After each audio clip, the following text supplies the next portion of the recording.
you live from Tennessee, from the east to the west. We are talking Cowboys everything. And you've just entered the Cowboy Zone. Welcome back to another episode of the Cowboy Zone.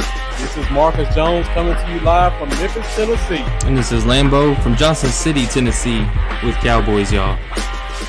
And we are back with another episode of the Cowboy Zone. The bye week is over and Cowboys football is back. We are back.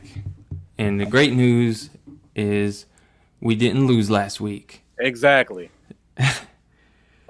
See, we got people coming in. William Coulter, thank you for joining us. Jack Meeker. What's up, guys? I definitely appreciate you with the sharing our video today. So thank you for your support. Really appreciate it. What's up, Jeff? I got a chance to catch Jeff on the Block Party ATL podcast right before we come on. So if you guys are looking for some more Cowboys talk, be sure to join the Block Party ATL fan page, and they do a weekly podcast at 7 p.m. Central Standard Time. Yeah, and hello as well, Anna. I know you didn't comment, but it shows me that you're watching. So hey, thanks for tuning in. Yeah, for sure. I see we got people coming in pretty quick. So I guess everybody's excited about talking Cowboys football as we are. Before we get started, Lambo, I know today was your son's birthday. Oh yeah, you're right. I saw a video earlier where you guys singing happy birthday to him. So yeah. What else did you guys do for him today? Well, we had his birthday party on Sunday, but today's his actual birthday. He turned 7, so I got him a CD Lamb jersey. I saw that. That was nice. Yeah, I got him a CD Lamb jersey, and I'm shocked to take a picture with you wearing your Lamb jersey and him wearing his. You know, that's the plan. Mm-hmm. I'm gonna do that soon. Here's him holding it up. Yep. And rocking it.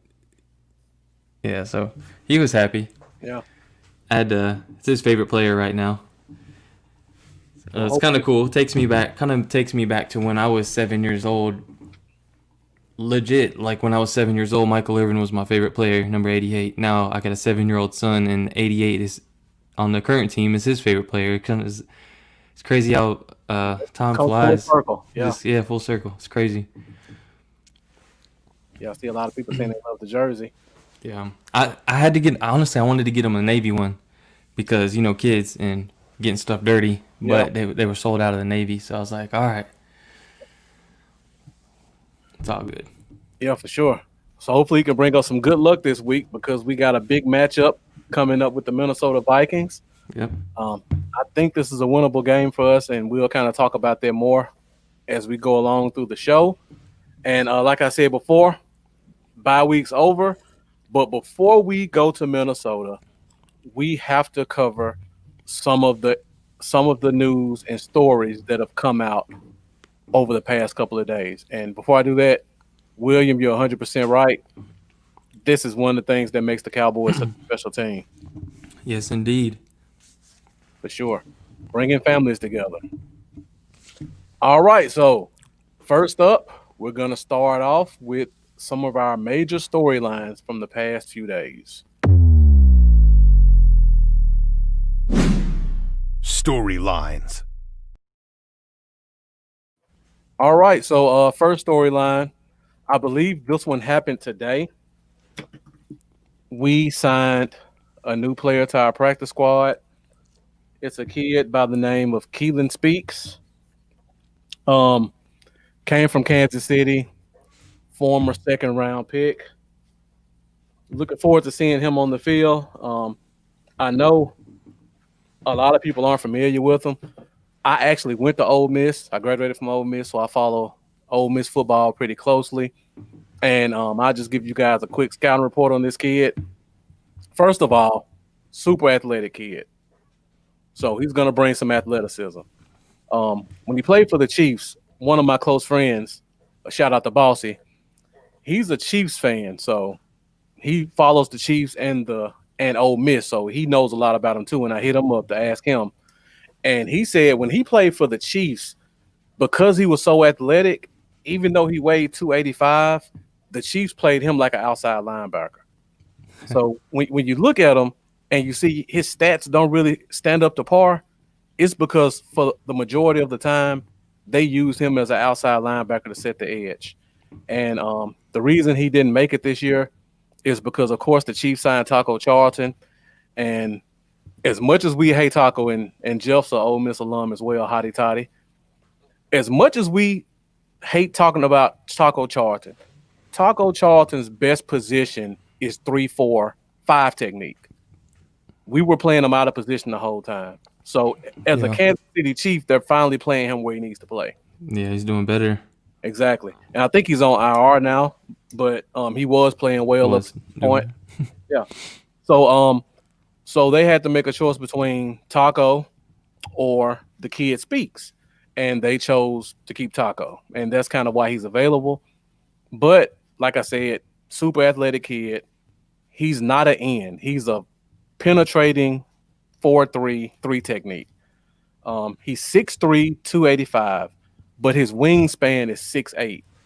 So what that tells me is it's going to be hard for a tackle to get their hands on him.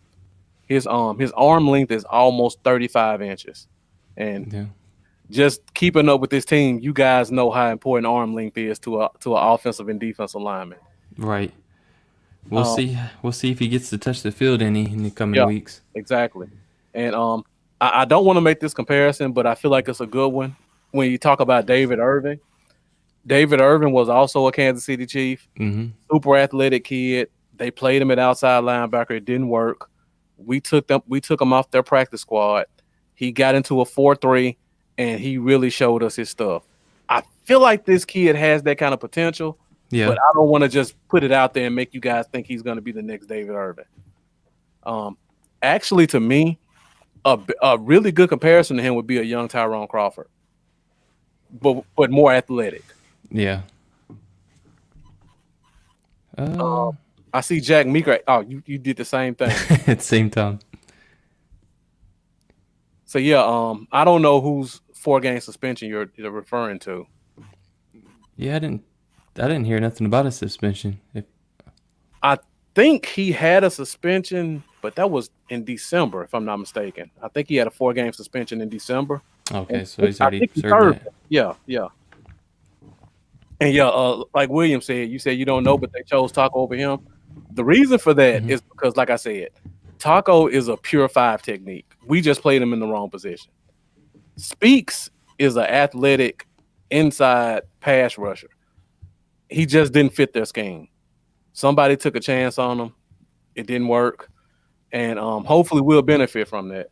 So I'm looking forward to seeing him, probably not this week, but next week. Like I said before, Tyrone Crawford is a good comparison for him. And as you guys know, Tyrone Crawford. It was a good comparison. And Tyrone Crawford was on the COVID list. And I've been watching the chat rooms and people have been saying, well, why do we sign this guy? We need cornerback depth. We don't really need cornerback depth. Go ahead, Bob. We still have cornerback depth, even with Diggs. We got, as much as you guys hate our corners, we have the 3 starting corners we've had for the past 4 years on our team right now. They weren't Pro Bowlers, but they weren't just awful. Yeah. On top of that, we got 3 cornerbacks on our team right now we haven't even looked at yet. So before we start bringing corners in, let's look at the guys that we have here. Now, when you go to D tackle, you got Antoine Woods, who's a nose tackle. You got Eli Anku, the guy we just signed. He's a nose tackle. Devon Hamilton is a nose tackle. The only 3 tech that we have on this team right now is Neville Gallimore. We're playing Woods out of position, so we need a 3 technique for sure. Yeah. And that's where this kid will fill in at. Yeah, he could do that at 6'3", 285. Yeah, sure. I mean, about the same size Crawford. Yeah, and we don't need him as a starter. We just need him as like a 3rd down guy. Yeah. And I agree completely what's up, Brian? I agree completely as far as cornerbacks go. There's too many guys on the roster that we haven't even got to see on the field yet. Exactly. Robinson and Westry being the most notable. And we got another kid that nobody talks about who's been there for 2 years. His name is Deontay Burton. Um, he slipped through the cracks for me the past couple of years, and the reason why is because in college he played wide receiver, and again I'm a big college guy, so I always knew the name as wide receiver, and we'll go into our next storyline. It's not really a Cowboy storyline, but it's something the fans have talked about. People talked about bringing in DeAndre Baker. So I said, you know what? Let me just see what corners we have.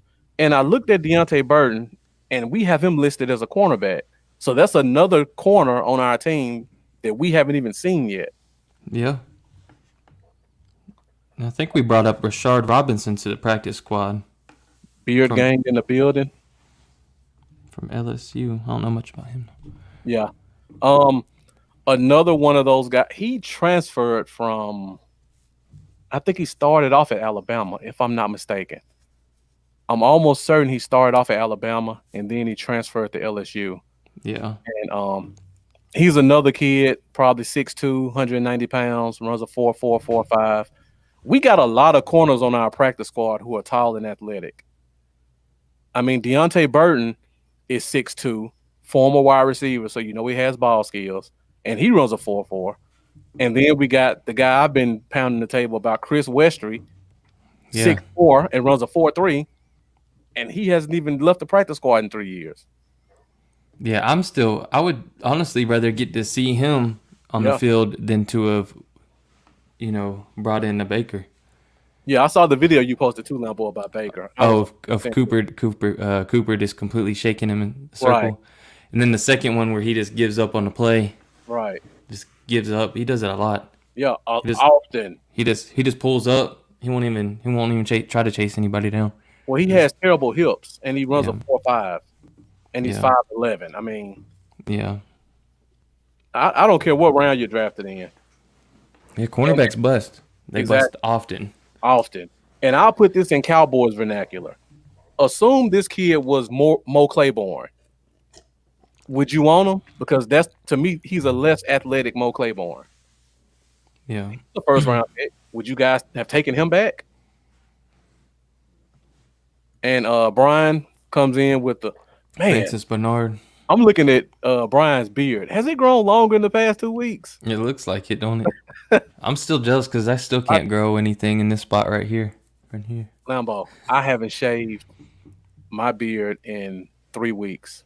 I haven't shaved mine since. Remember, I shaved it on Halloween. Yep. That's the last time I'd shaved mine. Yeah, mine just doesn't grow. And look at the beard gang. It's not fair. We can't be beard gang. Beard so long is not even in the profile picture. That's ridiculous. All right, so since we're on cornerback talk, we just got some news. Awuzie is officially back this week. Oh, I'm sorry, Brian. I got hypnotized by the beard, and I completely forgot your question. Francis Bernard. Ambo, you want to take this one? Just what do you think about him? Well, we both have wanted to see him play some this year, which we haven't really got to do see much outside of special teams. But I don't know. I would like to see him get some snaps. He's obviously has the potential to be the best linebacker in pass coverage that we have on the team. Yep. I mean, I can't say for sure. Haven't got to see him really, but in college, one of the best, if not the best in pass coverage. So. Outside of that, it's really just I want to see what we have in him. I know a lot of other fans do as well. Mm-hmm. I would like to see him get some snaps. At this point, we're starting to see a lot of other young guys on the team develop and getting their chances to develop, which I think we need to continue to do this year. That needs to be a continuing trend, and it's time for us to see some Francis Bernard and Bradley and I in that mix too. Yes. Going back to Jack Meeker's question, the new COVID stuff affect players getting on the field? I don't think it will. I think whatever COVID procedures they had in place, I think it was pretty strong. So if guys test positive, I think we're going to go through the rest of this season seeing a lot of good players probably being out. But we've been seeing that all year anyway. And the only thing I think it will really affect I think the NFL is going to start really taking a toll on these teams in terms of fines. I wouldn't be shocked to see several teams lose some early draft picks because they have multiple guys testing positive for COVID. We've already seen it happen with the Raiders. Didn't they lose a third round pick? And I think the team got fined $500,000, and John Gruden got fined like $125,000. It was something ridiculous like that. Oh, I don't remember, man. So I think we're going to see a lot of that.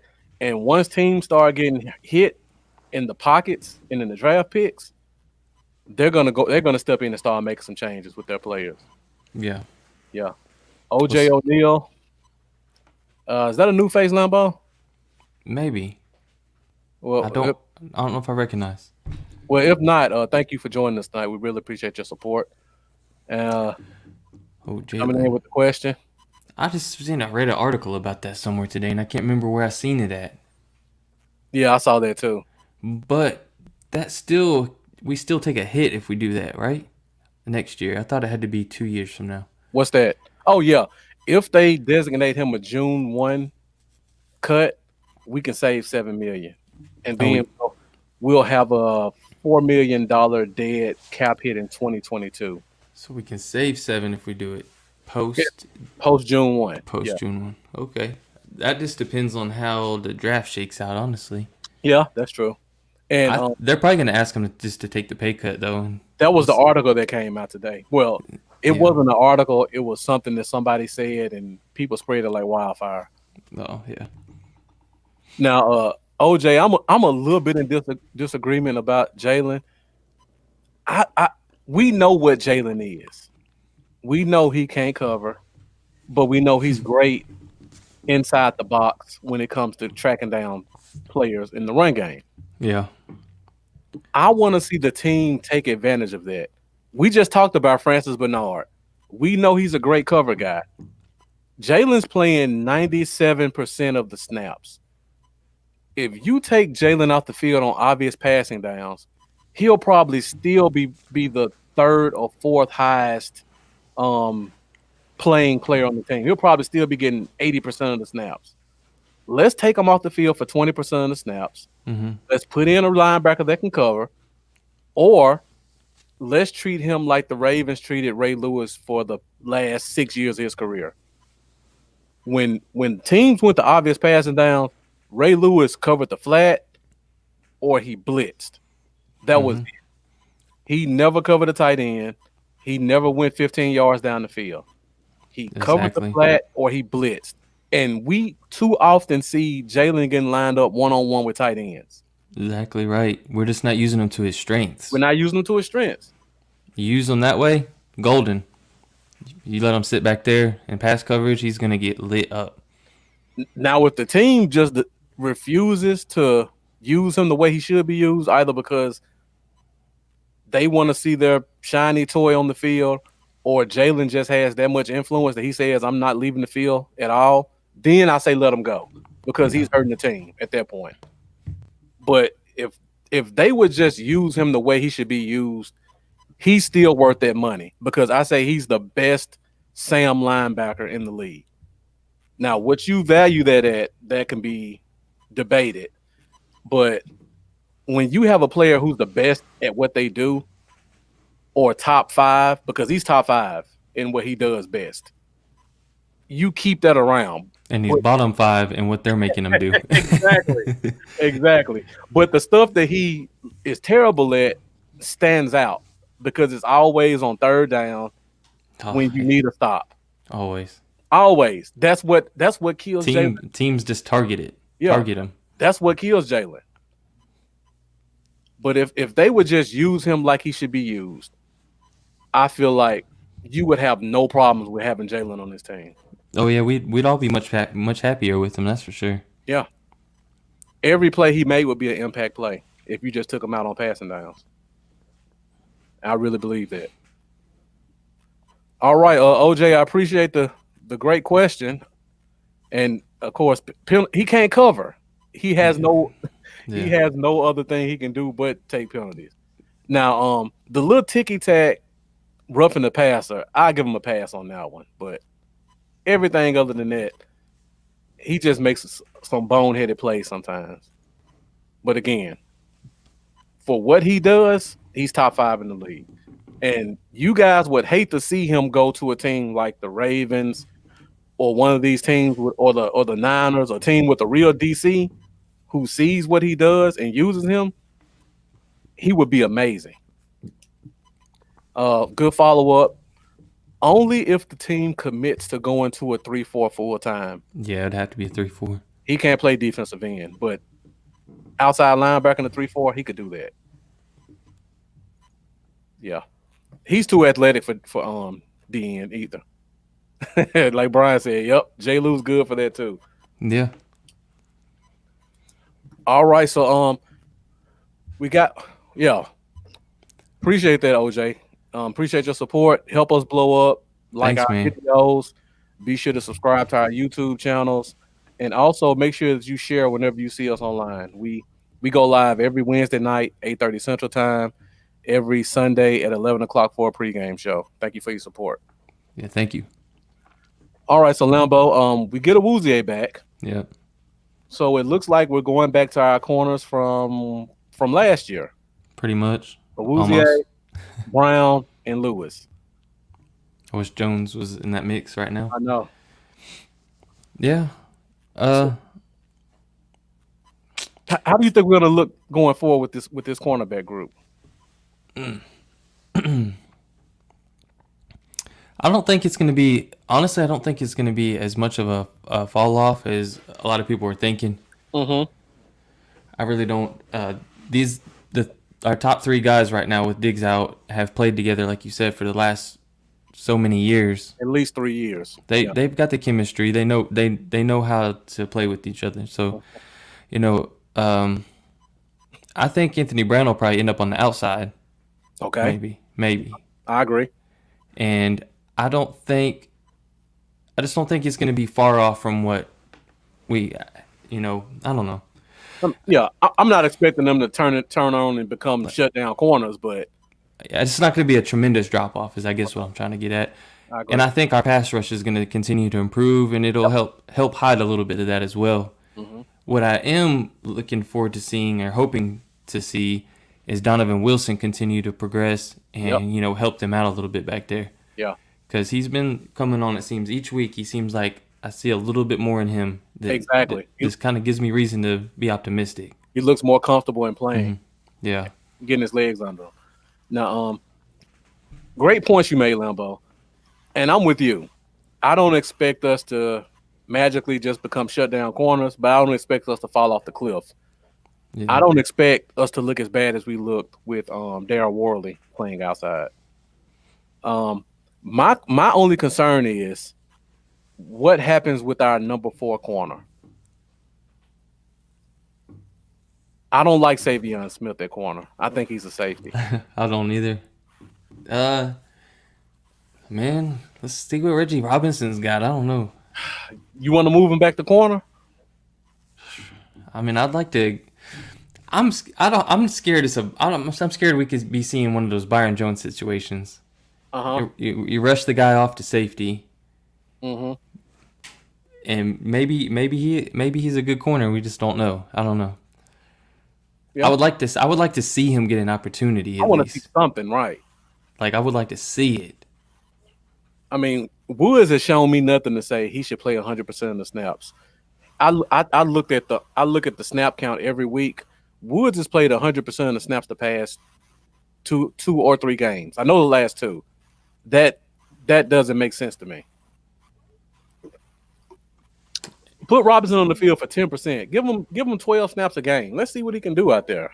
He can't look at Austin Woods. Yeah, you get him out there, you don't know what's gonna happen. I mean, he might make a play, you get some confidence going. Yeah. Just let him progress a little bit. Let him get his feet wet. Yep. And you guys are bringing some great comments. I'm put some on the screen.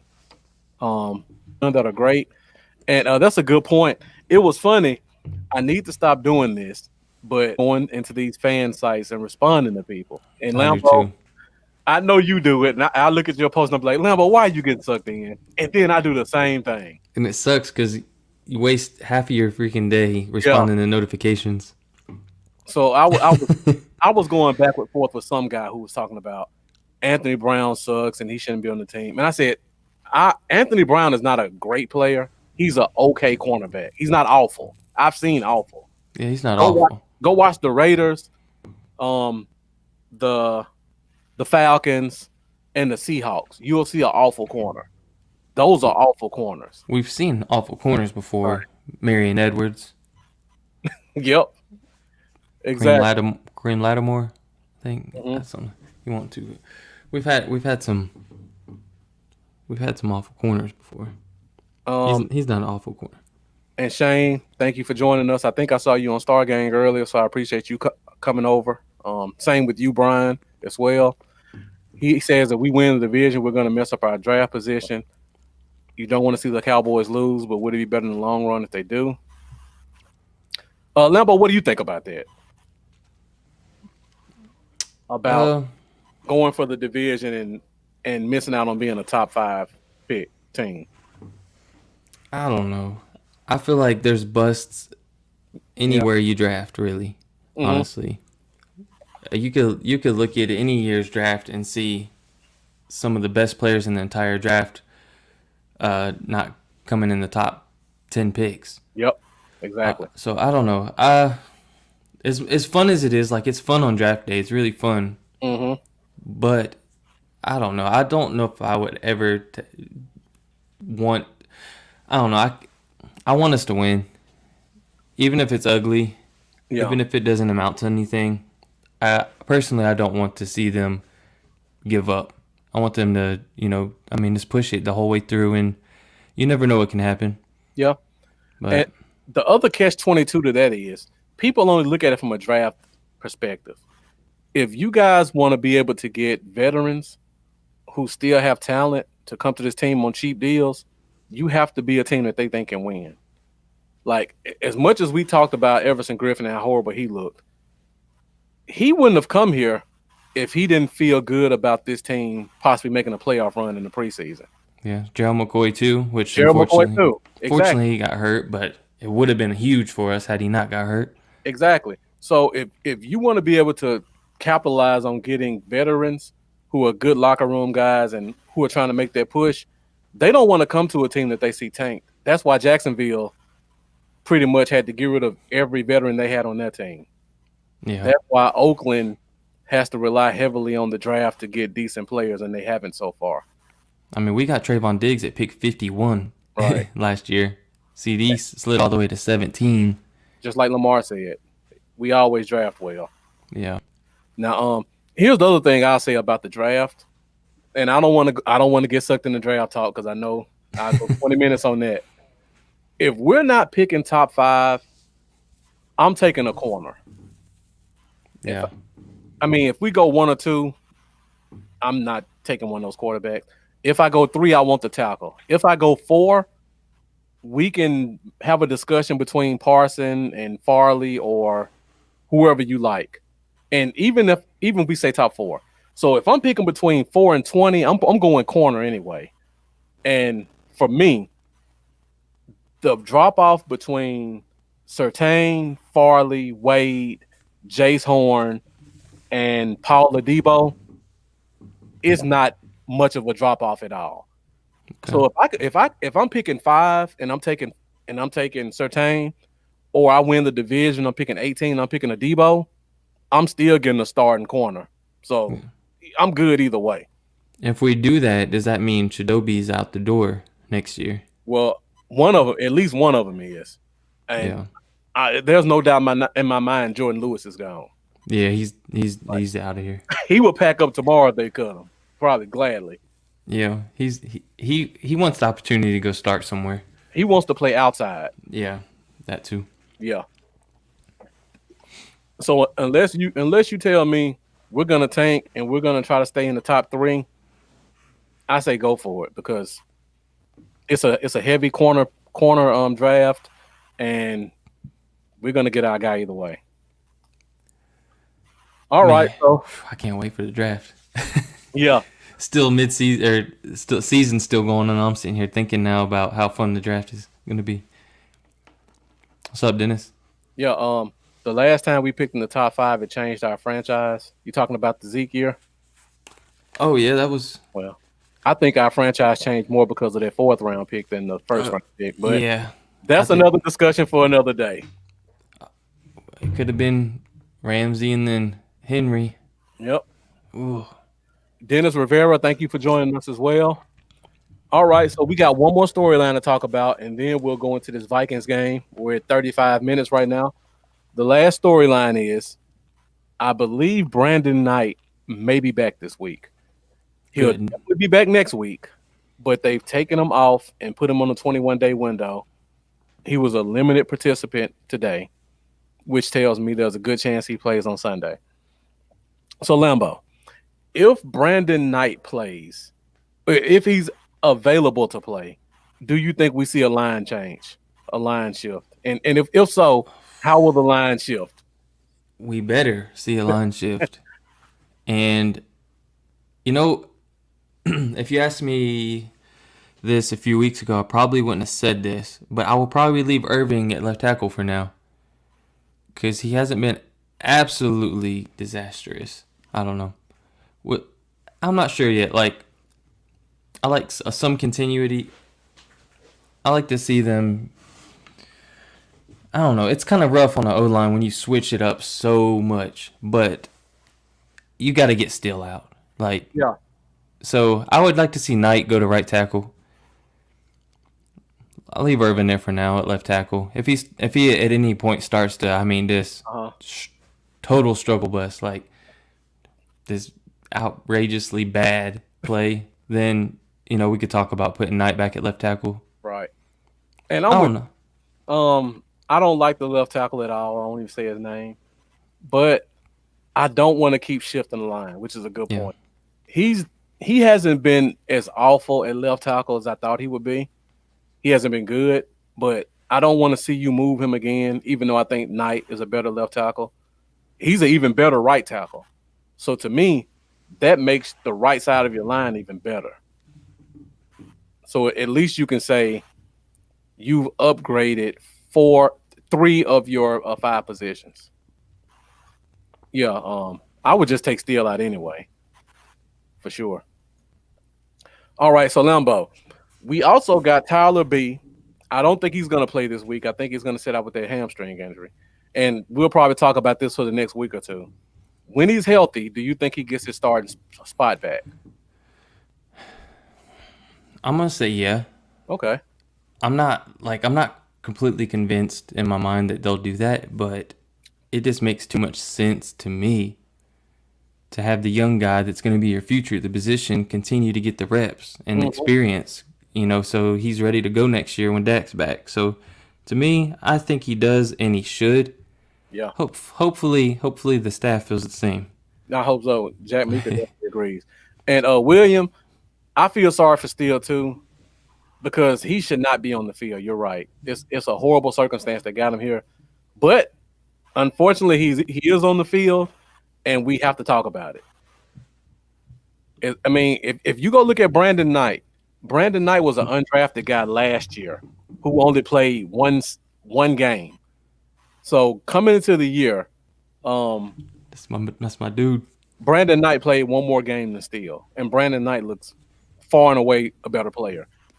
And Brandon Knight didn't even play left tackle in college. Steele played right tackle in college, so he has some familiarity with the position. He just looks lost. I don't know what it is. I think it's bad feet, but that's something we can talk about in the offseason once we go into more analyzing the season more. So I think that's pretty much it on what I have with storylines. So now we're at 9:08. Wait. Oh, go ahead, Lambo. Close our storylines. I don't know if this would be considered a storyline, but we got a quarterback change again. Mm-hmm. I thought we talked about that last week, but we can hit it on again. Did we? We probably did. Well, I keep looking at Andy Dalton right beneath me, and I'm wanting to smack the ball. Give me that. That's why I put the ball right there, right where your hand is. Yeah. Let me put this in Gilbert's hands real quick, because Gilbert looked good, and I like Andy, I do, but seeing both of them, what we've seen from both of them, at least what we have on both of them, I felt like Gilbert deserved another shot at starting. Definitely. I mean, we was going against Pittsburgh, man, with a horrendous line in front of him, and he looked really good, man. The guy has barely any experience in this league, Yep. and he just looked good. And it kind of upsets me that he's not going to be back out there because I think Andy's going to be gone next year regardless. Right. And Gilbert could be the backup of our future for the next 3-4 years. And on top of that, he provided a spark to this team. Like, if you guys go back and watch the game, whenever he ran the ball around out of bounds, the defensive guys were standing up, high-fiving him, slapping him on the butt. Andy Dalton almost got his life ended, and nobody even went to pick him up. That's the difference between those two quarterbacks. Yeah, that doesn't make much sense to me, man. It really doesn't. I think just the optics of that would say, you stick with the guy who the team rallies around, right? Rallies around, support of. Thank you for joining us, Mendoza. I know you were watching the Star Game podcast, so I appreciate you coming over here and joining us. So far, we've just been talking about major storylines. You came right on time because now we're about to get into the Cowboys versus the Vikings game. And Dennis Rivera says Double G for sure. What was the nickname that Big Game James gave him last week? Go Gadget Gilbert. Was that it? I think so. It's something like that. Go Gadget Gilbert. I think. Yeah, that Mark Colombo. That was you read about that, didn't you? Yeah, I did read about that. I believe it. I don't believe that wasn't I don't believe that was a fake story. Yeah, I don't either. Bring in a fiery offensive line guy and you want to replace him. And Joe Judge is the type of guy who likes to get in people's faces anyway. So I definitely believe that. Yeah. All right, guys. So we're at 9-11. So now we're about to move ahead and we are going to go on to Cowboys versus Minnesota Vikings. And our first topic up is key matchups. Key matchups. All right. So, of course, talking about the Minnesota Vikings. I like that nickname too, Mendoza. G-Rod. I like that. Jack Meeker. One more question before we move on. Is it the Jones family using Andy as a way to help lose? I mean, you never know. And I personally think they convinced Andy Dalton to come here because they said, we're going to help revive your career. And Jerry Jones is a player's guy, and he's a keep my word guy. So I feel like he's just so close to Andy. He doesn't want to hinder the rest of his career. So he's going to give him, I think he's going to give him one more shot to prove himself just because he probably gave him his word that he would to get him to come here in the first place. And plus they're paying him $3 million. So I guess you want to get your money's worth. So key matchups. Brian, I see you guys are hitting it already. And Jeff hit the very first key matchup. When you talk about the Minnesota Vikings, you got to start at the top. And far and away, their best player is Dalvin Cook. To me, I think Dalvin Cook is probably the most explosive running back in the NFL right now. Yeah. I mean, we could probably make an argument for Nick Chubb or maybe Alvin Kamara. But in terms of pure running back, I think it's Dalvin Cook, hands down, when he's healthy. Dalvin Cook is number 1 in the NFL for 10-plus yard rushes with 27. That's ridiculous. Number 1 in the NFL. And Dalvin Cook versus 8 or more defenders in the box has a 90.5 rushing grade, which is first. That's the highest by running back since Adrian Peterson in 2012. This is what we're dealing with this week. Yep. Now, I will say this, and William, we're going to get to that as well. And going back to that, yeah, I believe it's money as well. They pay him $3 million. Jack Meeker says he's excited to see our run D. And that's one thing I was going to point out. Our run D has improved dramatically over the past 2 weeks. Yeah. Ever since we did our hashtag addition by subtraction, our run defense gave up 94 yards to the Philly running backs in total, with a 4 yard an average yards per carry average, when we were normally at 6 yards a carry. And then the last game we played against the Steelers, who are known for their run game, we only gave up 37 yards total to running backs. So our run defense has been looking amazing. And I think it's because we finally got Neville Gallimore on the field. Yeah, And he's looking good. Yeah. And we finally got a group of nose tackles who are coming in with energy and actually getting penetration instead of getting pushed back 5 yards. Yeah. Galley Monster. I like Galley Monster too. That's nice. I meant to mention also Dalvin Cook. I said he had the highest grade, running back grade since 2012, as far as going against 8+ men in the box. Yeah. He also has the most rushing yards versus 8+ men in the box with 527. Second place is Derrick Henry with 336, so a distance behind. So it's gonna be a good challenge for us. Does Zeke have any 10-yard runs this year so far? Oh my gosh, I don't know. I don't think he does. I don't know. I know that Tony Pollard has more 20-yard runs than him in one game than Zeke has the whole season. Yeah. So I think Tony Pollard had 2 20-yard runs against Pittsburgh, I believe it was, or so one of them. I'm really looking forward to this game because I feel like our run defense has really stepped up, and this is their first true test because Minnesota's going to run the ball early and often. Yeah, you're right, William. He did have one long run and fumbled at the end. I think he only has one. Thanks for catching that. So I'm looking forward to this matchup. I'm looking forward to seeing more of Eli Anku. I don't know if you guys got a chance to watch him and Mendoza. Yeah, we're going to hit all those in a minute. And Dennis Rivera, as soon as I say his name, you get in the comments with it. Eli Anku, the big nose tackle, 6'2", 325. He actually played pretty well in the very limited snaps he got against the Steelers. So I'm looking forward to seeing him this week with a week off, getting the system. His strength really showed on tape. If you guys get a chance to catch the All-22, he really got in the backfield, didn't get pushed back, and took on some double teams to allow Neville Gallimore to penetrate as much as he did.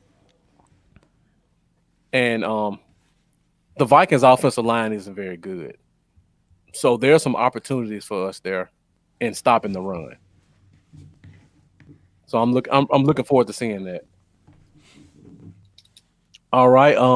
So the next key matchup I want to talk about, and William Coulter hit this one a while back, Justin Jefferson, rookie out of LSU. Lambo, when we got the schedule, I circled this game because I wanted to see Diggs versus Jefferson. LSU and Alabama. I was really looking forward to seeing this matchup, and now we don't even get to see it. It is a bummer. Yeah.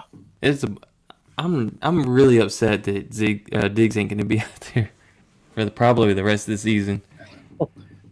He was like one of the last things I felt like I was enjoying about this season. Yep. Was getting to watch him progress weekly. It is a total bummer, man. Yep, for sure. So, well, I know we're going to do over-under this Sunday. Do you think he's going to be a major contributor to their offense? Do you think we can slow him down any? I think he will be. I think he'll be their leading receiver. That's a good question. He's had 4 100-yard receiving games this year, which ties him with Randy Moss for the most in Vikings history. So he's off to a great start, and he's going to destroy that. He's got at least 3 more in him. Yeah, I think he might have another one this week. We'll save that for over-under on Sunday, guys. Be sure to join us this Sunday for over-under when Lambo tells us how bad Jefferson's going to torch us. Now, this could be bad for us, but I will say what is good about this is that, like Jack, you brought up Philly 500, who's a Philly fan. I thought that Philly was going to take him the moment we took Lamb. I was like, man, they're going to get Justin Jefferson. This still kind of sucks. But they took Rager and made everybody happy. So I'm so glad looking at this from, a positive perspective. He's not in our division. He's not on Philly, so that's good. I'm glad that they passed on him. Exactly. And like you said, Jack, I don't trust anything an Eagles fan says about Jefferson. Yeah. They probably all just. It's bitterness because they didn't draft him, and they don't want to admit that they screwed up. Yep, exactly. So yeah, their O line could be had. They don't have any Pro Bowlers on their line. Nobody that we should be really afraid of. And good point. They have won 3 straight, but their team is still, to me, not that good. I don't think we go into that game and say how many points are they going to beat us by. I think it's going to be competitive. Kind of like it was when we played them last year. I think we were both really up last year. I think now we're both really down. And we're going to talk about that more once we get into these key matchups. So now we got to talk about the guy who's still considered their star receiver, and that's Adam Thielen. Mm-hmm. And I was looking up Adam Thielen, Lambo, something I did not realize. He leads the league in receiving touchdowns. Seriously? He's tied for first with 9 receiving touchdowns. Wow. I never would have guessed Adam Thielen would have 9 receiving touchdowns as a pure slot receiver. I did not know that. So yeah, that's something we got to watch in the red zone for sure. Yeah, he's sneaky, man. He's like one of those receivers you don't realize how good he is. Exactly. He's just like under the radar good. And they like to move him around a lot too, which was probably bad for us because apparently we don't know how to cover guys that go in motion. Yeah, so they got some great talent at the receiver position, but really it's going to come down to stopping Dalvin Cook. If you stop Dalvin Cook, then you're putting the ball or the game in Kirk Cousins' hands, which gives us a great opportunity to win. Yeah. Brian, be sure to join us this Sunday at 11 o'clock Central Standard Time, and we'll do over-under on Thielen's touchdowns. All right, so now we got to talk about one more offensive weapon they have. And this is a guy who doesn't get a lot of recognition. But if you guys remember last year's game, he destroyed us for 2 touchdowns. And that's Kyle Rudolph, the tight end. Yeah. They drafted Irv Smith, first round from Alabama. He's out. So it's pretty much the Kyle Rudolph show. He barely shows up in games. But again, last year, he was probably their best receiver on the field. Do you think he repeats it this year, Lambo, or you think we get him in check now that we have? You think he repeats it, or? Nah. I think he'll make a few plays, but I don't think he's going to have a big game. Mm-hmm. Not a big game. That'll be one of our over-unders for this week as well. Yeah, I was about to say what I think he's going to have, but I'll save it for over-under. Yeah. All right, we're at 9:22, so we're good on time right now. We may open the phone lines up, see if anybody wants to call in. Lambo, you want to open the phone lines up now, or you want to? Yeah, go ahead. All right. Yeah. What is interesting about Kirk Cousins, I didn't realize he's actually the 4th highest graded quarterback in the second half this entire season, which I wouldn't have guessed. So hopefully that trend ends in the second half with us, because he's up there ahead of Mahomes. He's right next to Brady and Rodgers for second half highest graded quarterbacks. Huh. All right, I got most 20-yard completions. He's tied for second with 21 as well. So, oh wow, didn't know that. A little bit of under the radar Kirk action going on here. All right, so I guess we'll officially open the phone lines up right now, so you guys can call in if you like. Phone lines are open. I added that one in. I was about to say, I almost choked on my Drake because I wasn't expecting it.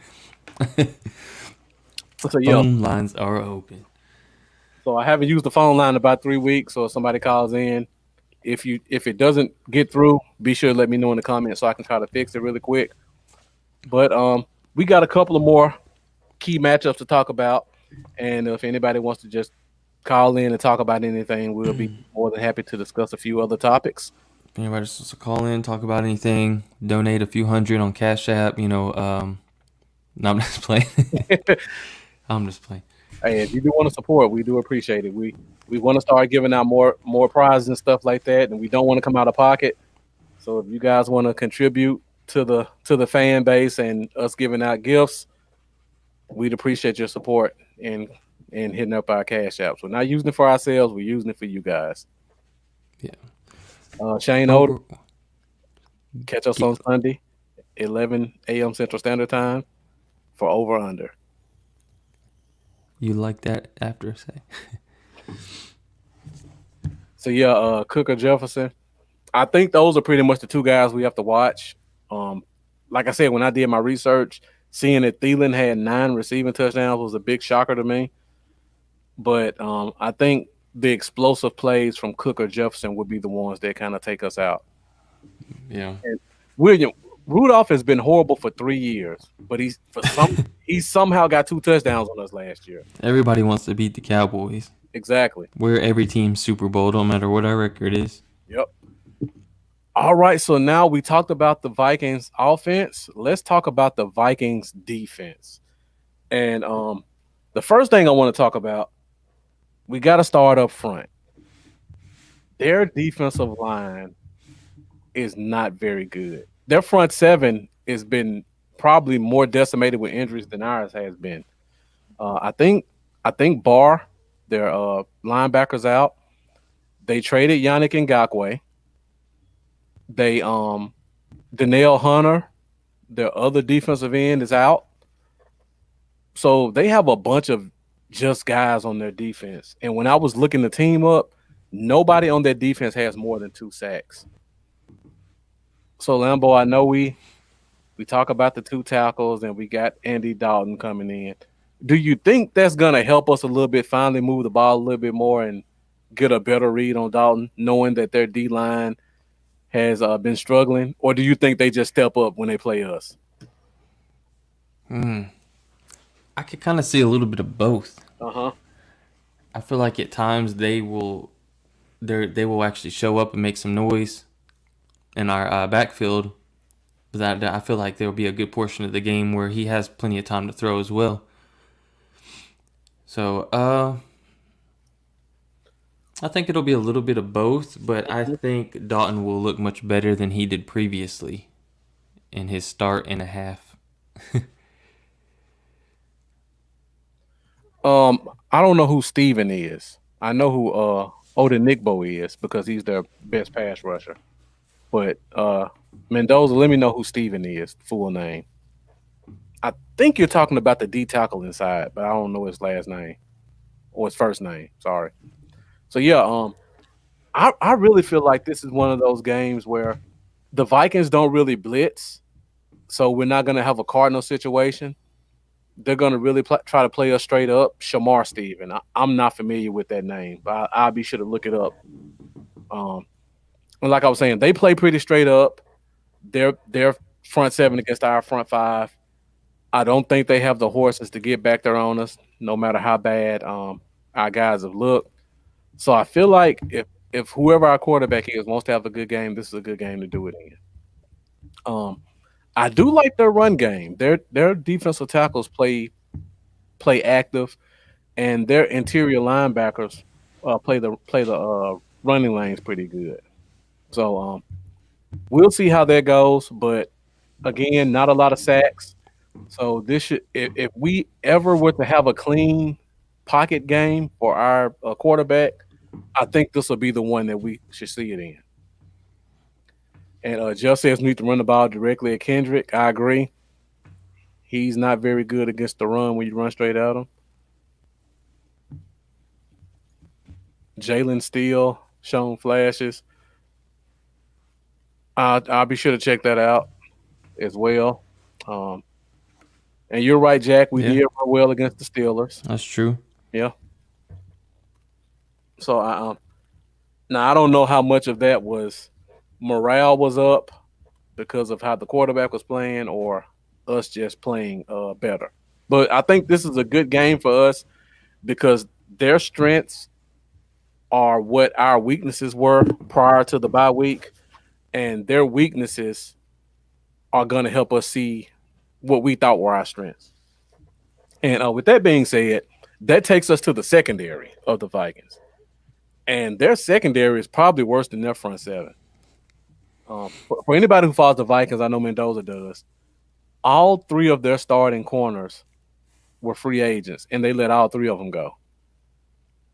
So they went into the season with Mike Hughes, which was a first-round pick last year, Cameron Danzler, Mississippi State guy. I really liked him in the draft. I liked him in the draft too, but he's 6'3". He had a great game against Jamar Chase with LSU, but he went to the combine and ran a 4.5 or 4.5, 4.6. It was like a 4.6. Yeah, he ran a 4.6, which is never good for a corner. And he's actually hurt. He had a concussion. Oh. And they played Monday night, so more than likely he's not playing this Sunday. That's good. Yeah. And also they have what's the kid's name? He is a short corner, Jeff Gladney. They drafted from Jeff TCU, Gladney right? From TCU. They drafted him this year. But he's a short corner. He's a rookie, and he hasn't really played much this year. So he's probably going to be their best corner. I don't even know who their other corners are. Probably a bunch of guys I've never heard of before. But that's what we're going to see this week.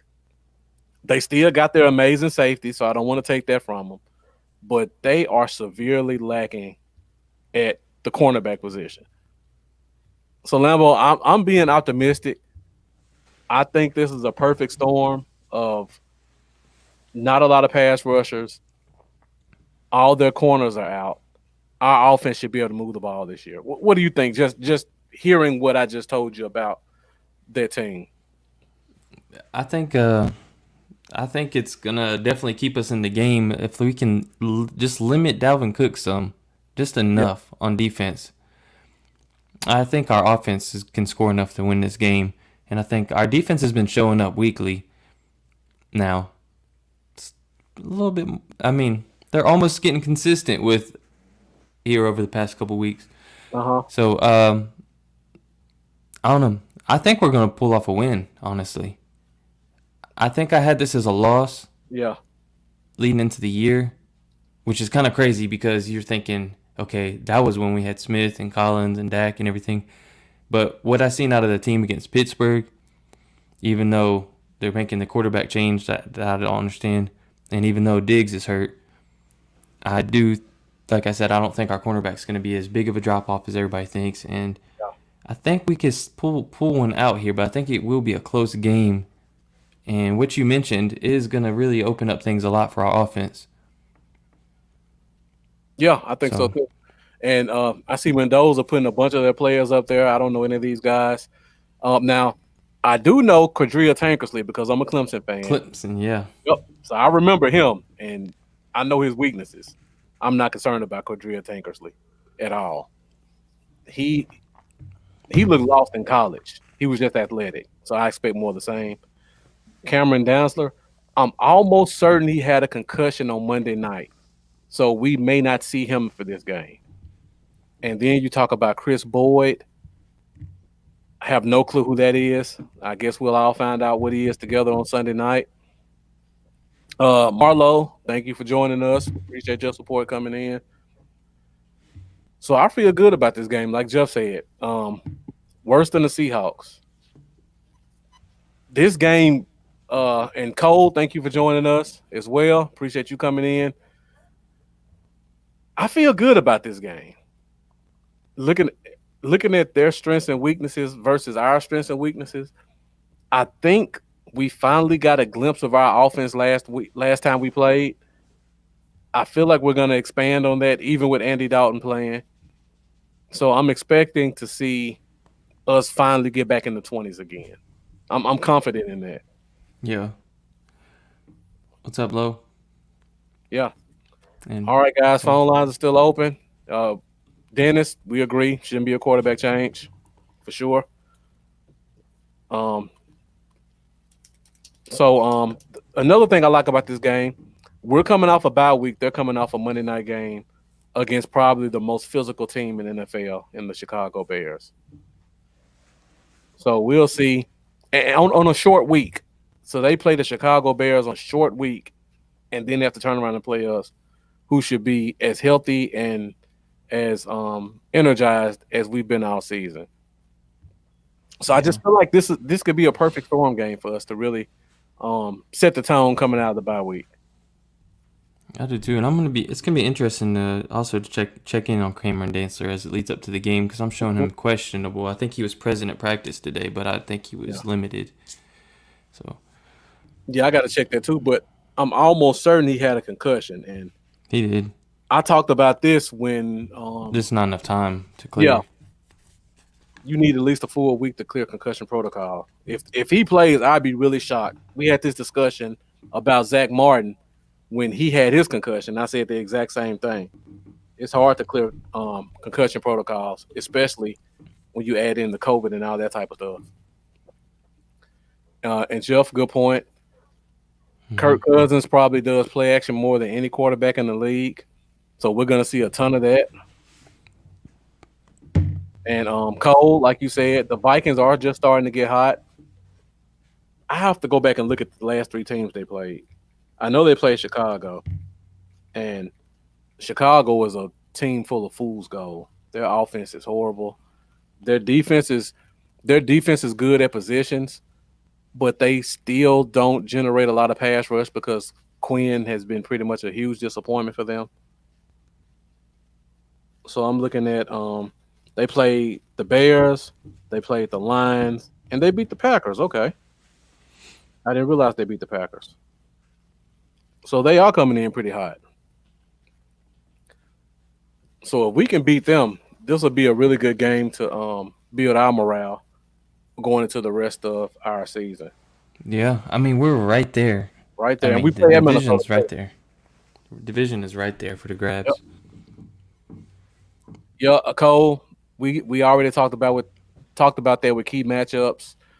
Jefferson, Thielen, Cook, and then I added Kyle Rudolph in just because he scored 2 touchdowns on us the last time we played. Honestly, that was the only game last year that I couldn't rewatch Lambeau. Really? That was the only game that hurt my feelings. So I feel like I need to go back and rewatch it again because one thing I do remember about that game, the adjustments that the Vikings made throughout the game were just amazing. Like every time we stop something, they come out the next drive and do something completely different. They were running Dalvin Cook inside. They started running them off tackle. We started shutting that down. They brought a fullback in. Then they started loading one side and running to the opposite side. It was a great offensive game plan considering all they did was run the ball. Yeah. And like Jeff said, they ran all over the Packers. So yeah, it should be a good game. And now with that being said, I guess we will go into one of our last 2 topics of the night. And this one is game predictions. So guys, get your games predictions ready so that I can write them down and we can see where we're going to stand up against the Vikings this week. Game prediction. All right, so we just talked a lot about the Cowboys versus the Vikings. Phone lines are still open if anybody wants to call in. Lambeau, so you had the chance to think about it yet, or you want me to go first? 27-24 Cowboys. All right. And I wouldn't have said this, but the way we played against Pittsburgh gave me some hope. Cole, we're at game predictions, and then we'll do bold predictions, and then we'll get out of here, and then we'll also do a follow-up bold prediction on Sunday. So let's get the game predictions in. Thank you, Lambeau, for highlighting them for me as I write them down. Yeah. We got a call from a 469 number. Let's see if it goes through. Okay, caller, you on there? Yo, Who am I speaking up? with? Lincoln Adams. You said Lincoln Adams? He just hung up. Oh, I didn't see a Lincoln Adams in the chat. Did you? I didn't either. He actually called 2 weeks ago, Oh, but I think he hung up. he did the same thing last week too, or 2 weeks ago too. So I don't know who that is. Hey, feel free to call back in, Lincoln. Yeah. Cole 23-20. Okay. Mendoza going Vikes. Okay. Dennis 24-20. 24. He said 24-20 both teams. I don't know who do you have winning though. Oh, Cole said both teams. Dennis said 24. Oh, he didn't say who. Yeah. William 20-20. We got a 915 number. Let's see Oh, these this. predictions are coming in quick. I know. 915, you're on the air. Yeah, man. I hope the Cowboys pull it off this week, bro. Who are we speaking with? This is Brad, Texas. I'm from El Paso, man. I hope the Cowboys pull it off. Thank you for calling in. Can you turn your computer down in the background for me, please? Yes. Brad, Texas. I'm from El Paso, man. I hope the Cowboys pull it off. Can you turn your computer down in the background for me, please? Yeah, this will be on the morning after show. I really can't hear you with your computer up in the background. You got to turn it down for me. Yeah, I turned it down. It's going slow. Okay. Sorry about that, man. You're good. Oh, it's all right. It's a double edged. Yeah, but I would call Cowboys pull it off this week. Sorry about that, man. Have you been in the comments tonight? What's up? Have you been in the comments tonight? Nah, I don't know how to type in the comments, brother. I'm watching you guys, though. Are you watching us from Facebook or YouTube? YouTube. Okay. YouTube. Okay. Hey, thanks for tuning in, man. Yeah, any doubt. There's no doubt, man. I like you guys' show. Thank you. Appreciate that. No, what'd you say your name was again? Too, so. My name is Brad Wynn. Brad Wynn? Yes, sir. Okay. All right. Well, Brad, while we got you on the phone, give us your game prediction. What do you think? What do you think the score is going to be? Well, I say if the Cowboys do excellent, I say 25-10. A blowout. Gotcha. Yeah. My dad's a Cowboy fan, diehard, so. Okay. I would assume you're a diehard Cowboy fan too if you're listening to us. Well, kind of. I like the Eagles, so all my friends like the Eagles. Okay. And But my dad likes the Cowboys, so I like the Cowboys. And you All live right. in Texas and you're an Eagles fan? I like both teams, man. All right. We'll give you a pass. I root for all football this year because of the COVID. I got you. So, you feel me? All right. Well, Brad, we got to let you go, but we appreciate your support. And make sure you send us a message so that we can get you in these comments so we can keep communicating with you. All right, I'll be communicating. I'm going to try. All right. All right, brother. All right. Thank you. Thanks, Brad. Later. All right, Lincoln, I got yours. And Rosie, I see you tried to sneak and change yours. So I'm sticking with the first one. And Brad, you're still watching. You got to give up the Eagles, man. Exactly. Can't do both, brother. That's our biggest rival. Yeah. Gotta stay with them boys. Paso? I think so. Okay. But Dennis's was Dallas, he said, Yeah, I on got that it. prediction. So far, we only got Mendoza out there with the Vikings pick. I think I've pretty much caught up. So I'll give my Cool. So you talking about the Eagles, aren't you? That's why I was laughing. I saw Cole with his comments. Yeah. So again, I think this is a perfect storm for us. I feel like we can move the ball against this team. My gut is telling me we're going to score 30. I'm going 33-27 Dallas. What'd you say? Sorry, I missed it. 33-27. I feel like we can put 30 up against them. Yeah. I almost said 30-27, then I switched it to 27-24. Yeah. I feel like we're going to get I think it's going to be a big field goal game, but I think we'll score at least 3 touchdowns. All right. Let's see. Did I miss anybody's? Got Cole, got Lincoln, got William, got Marlo, Mendoza, Jeff. There was somebody, Jack Meeker. If you're still here, let me get your game prediction. And the phone lines are still open, guys. We're gonna stick with it for another 5 to 10 minutes. So if anybody wants to call in and talk, that's not an Eagles fan, we'll be more than happy to take your call. And make sure you turn your phone or your computer down in the background. Yeah, we do owe them from last year, Mendoza. Like I said, I can't watch the game. I can't even watch that game. I was so upset because I thought we had them. Oh, thank you, Cole, for pointing this out. This is something we should have hit in the storylines. Oh, yeah. So, of course, you guys know we brought in Marquette King last week for a tryout, and Jerry Jones went on 103.5 The Fan, and they asked him the question about Marquette King getting a chance. And his response was, I think we already have our punter of the future. Lame. Yep. Oh, we got Brad Wynn in the comments. So There's Brad Wynn. I think you figured it out. So thank you for joining us, Brad Wynn, in the comments. So you did have the name right. I was unsure if the name was right. Yeah. All right, caller, you on there? What's up, guys? It's Jeff. What's up, Marcus Limbo? What's up, Jeff? What's up, Jeff? What's going on, man? Yeah, Lincoln. When I'm on the air, I'm focused strictly on this because you guys are bringing the comments so fast and trying to talk and keep up. I can't focus on two things at once. I'm not that smart.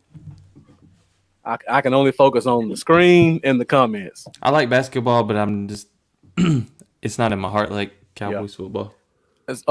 Lincoln. One thing I am curious about: who did LaMelo Ball go to, and what pick was it? Because I don't think he went first, did he? So, Lincoln, be sure to let me know that in the comments. That's the only thing I was curious about.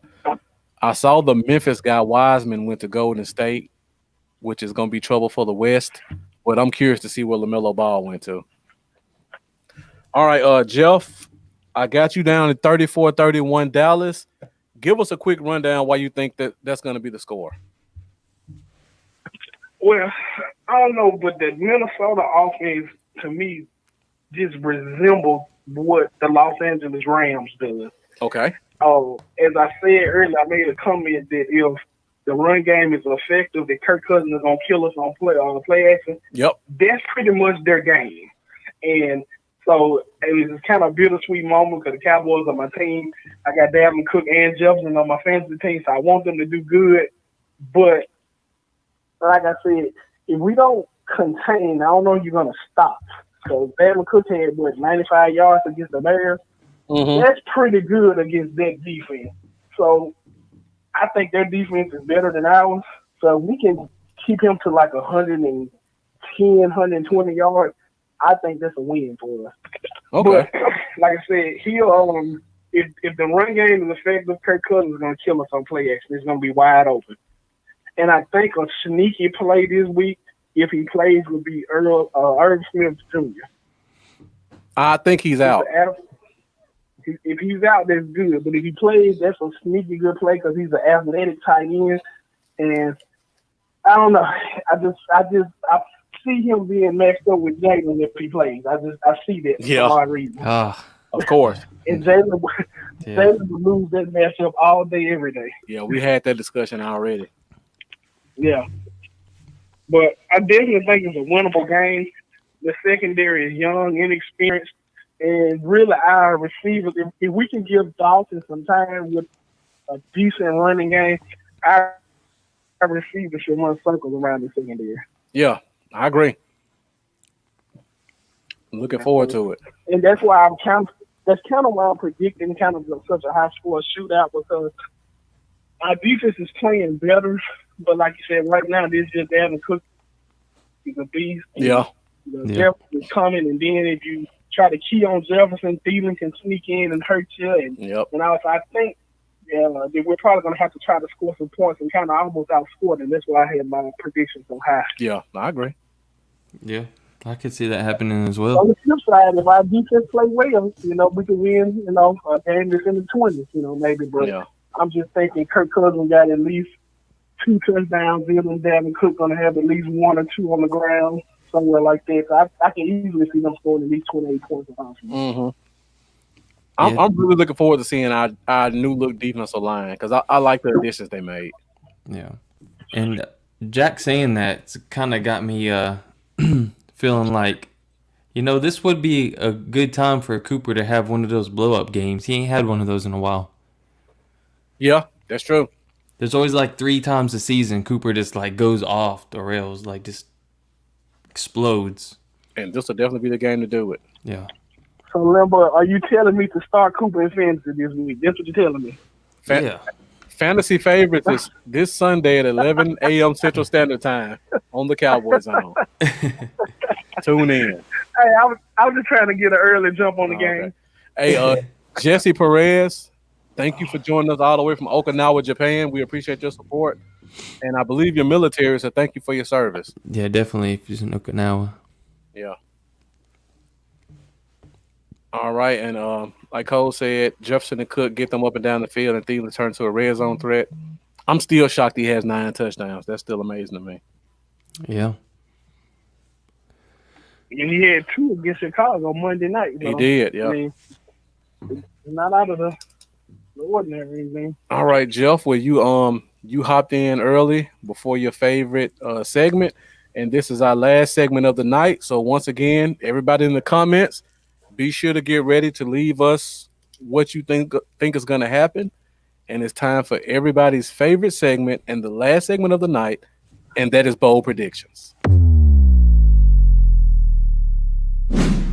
Bold predictions. Okay, so I know a lot of you guys have been waiting 2 weeks for this. Everybody's favorite segment. So we're down at hour 17 minutes, 9:50. We're gonna stay on for another 10 minutes so that we can get you guys out of here. So Lambo, you want to go first so Jeff doesn't take yours? Or because Jeff has one ready when he calls in. We can always go to him first. I have a bold prediction. It shouldn't be a bold prediction, but considering it hasn't happened this year, I think Zeke goes over 100 yards rushing. Well, you took mine. Huh? I said you took mine. Oh, was that you? Yeah. And I'll do better than that. I'll say over 120 rushing. It's kind of sad that I'm calling that a bold prediction, but with the way he's ran this year, It is sad. and he hasn't went over 100, and he's coming off averaging 3.8 a carry. So yeah, I think he'll have a successful. Finally, we'll see that a little bit of that rookie Zeke. Yep. Do we get any touchdowns with that over 100 yards number? 127 yards and 2 touchdowns on the ground. Okay. I like yours, Lamar. Gallimore 4 tackles for loss. I wouldn't be shocked to see that. All right, Jeff, go ahead with yours. I got to think of one since Lambo took mine. All right, so my bold prediction, going along with my prediction and score, I think both teams are going to have over 500 yards of offense. Okay. So I'm predicting, my bold prediction is combined they're going to have 1,000 yards of offense in this game. Okay. Zach. That is bold. It is. I'm just saying, like I told them on the earlier podcast that I was on, Kirk Cousins is the most hot and cold quarterback that I've ever seen play. When he's on, he's on. I've seen Kirk throw for 4 touchdowns, 5 touchdowns, but when he's off, he's off. And I just got a feeling because, like you said, the Cowboys are everybody's Super Bowl. He's going to have one of those own games, and we're going to have to match him score for score. Yeah, and we make people like Baker Mayfield and Sam Darnold look great, so it wouldn't be surprising if Kirk Cousins looks like a top 2 quarterback.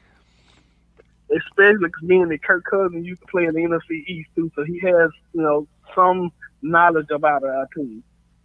Not just coaching staff, but some knowledge about the team. Just in general. All right. I'm still writing everybody's down and coming in pretty fast. And thank you guys for your comments. We appreciate all the support.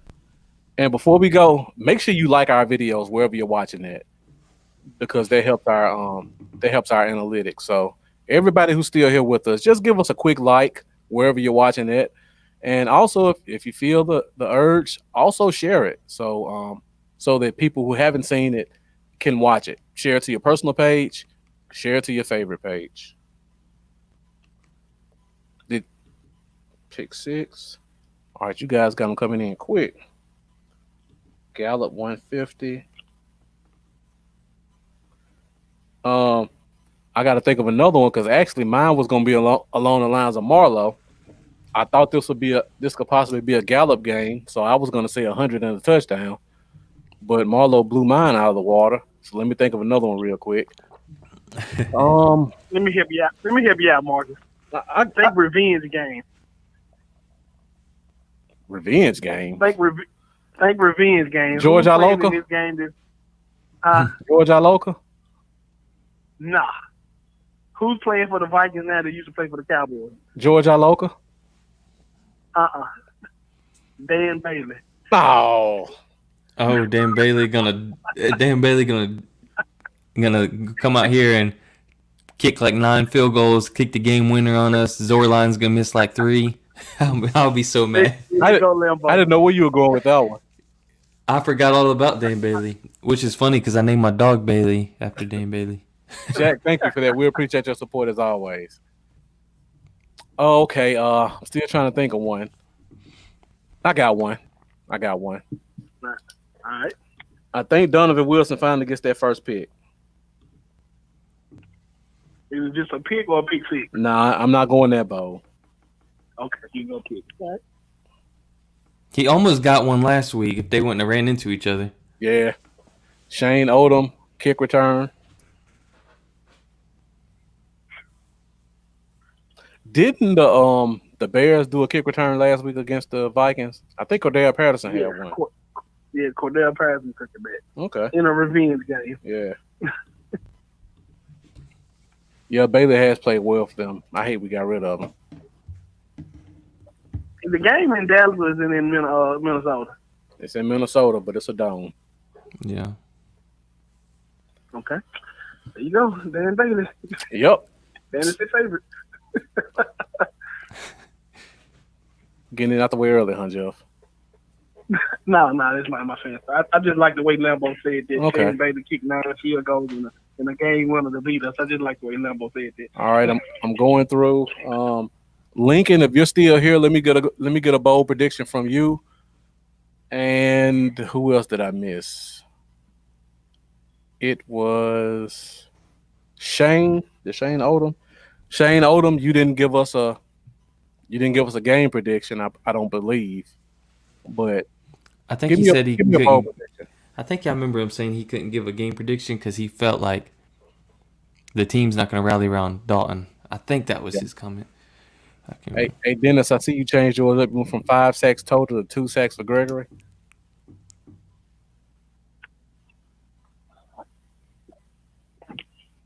I'm going with the last one.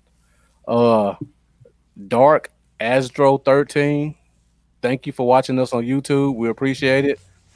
Of course, you came just in time. So give us your bold prediction and actually give us a game prediction in terms of a score while you're here. And we're about to get out of here in the next 3 to 5 minutes. So if you got something, go ahead and put it in the comments so I can make a note of it. And yeah, Jack, Randy Hill's looking good. I wouldn't be shocked if this is the game he gets his first pick in. I'm really looking forward to that, actually. You said his first pick? I mean, sorry, his first sack. I was like, that's bold. Randy getting to pick this game. All right, Jeff. So before we let you go, you got anything else you want to talk about? Any questions, any comments? No, I can say that I really missed the show the last 2 weeks. But it was good to take a break and kind of watch some other football and, probably really focus on your fantasy team and stuff. But, this week is back to focus on our team. All right. We had a 202 number calling us, and I'm sorry I couldn't get you in. But please come back and join us this Sunday at 11 o'clock a.m. Central Standard Time for the Cowboy Zone pregame show. And we will be sure to get you in. All right, Dark Astro, we need some numbers. So give me a score and also give me your bold prediction before we get out of here. And Dennis, thank you for joining us as always. All right, Jeff, If there's nothing else, I think we're about to close this thing out. So, as always, we appreciate you calling in and giving us your input. All right. Well, I'll be back on normal time on Sunday, 11 o'clock, to do the pregame show. For fantasy favorites. Of course. All right. I'm going to get my segment. I got my computer ready and all. I need you to link me in and do my segment. We'll work something out in all season. Okay. Gabriel Garcia, thank you for joining us. See you, Jeff. All right, Limbo. All right, yeah, Jeff, appreciate it. See you, man. 2620. All right, Gabriel Garcia, 2620. Vajinx. 2917. All right, I got it. All right, Dennis. See you Sunday. 202. You said 202. What area code is that? Now I'm curious. I don't know what area code that is either. Gotta Thank you, y'all. We appreciate it. As always. DC. Okay. DC, enemy territory. Well, we had the Eagles fan call in, so maybe those are a football team fan trying to call in and talk as well. If there was a football team fan, guys, you got to step your game up. We can't have other teams' fans calling in and making us look bad. So next week we need more Cowboy callers. It probably is a Cowboy caller from DC. We probably got more Cowboys fans there than football team. All right, Gabriel, before we get out here, do a quick recap. Lambo has it 27-24 Dallas. I have it 33-27 Dallas. Lambo's bold prediction was Lambo. I don't have your bold prediction. What was Zeke was gonna go over 100 for the first time this season because he's not been good running the ball. He's gonna go over 120 yards with 2 touchdowns. Okay. And my bold prediction was Donovan Wilson gets his first interception. All right. Well, I think that is it for tonight. We went till 10 o'clock, almost at an hour 30. As always, we try to get out of here at an hour, but you guys keep the comments so lit. We always end up going over. But we appreciate it. Yeah. For sure. So, Lambo, go ahead and with that social media before we get out of here. Yeah, you guys can follow me on Facebook, Twitter, YouTube, and Patreon at Cowboys Y'all, and on Instagram at Cowboys Y'all 88. And on YouTube especially, please make sure to subscribe and hit the little bell so you do get all the notifications. And, come say hey and join us next week. Actually, join us Sunday. All right. Well, you guys can find me on Facebook and on Instagram at Bluff City Cowboys. You can find me on Twitter at Bluff Cowboys. And you can also find me on YouTube at Bluff City Cowboys. I hit 100. I'm still trying to get to 200. So all you guys, make sure you go in there and subscribe to my YouTube channel as well as Lambo's. We got our Cash Apps right here. So if you guys want to support the show, be sure to hit our Cash Apps up. We're going to start giving away more prizes and things like that. The shop is on the way for your Cowboy Dale and your Cowboy Zone football nerd shirts. So be on the lookout for that. And again, tune in this Sunday at 11 a.m. Central Standard Time for our pregame show where we do fantasy favorites and game predictions. That's it for the Cowboy Zone. I'm Marcus. This is Lambo, and we're out. See you guys later, man.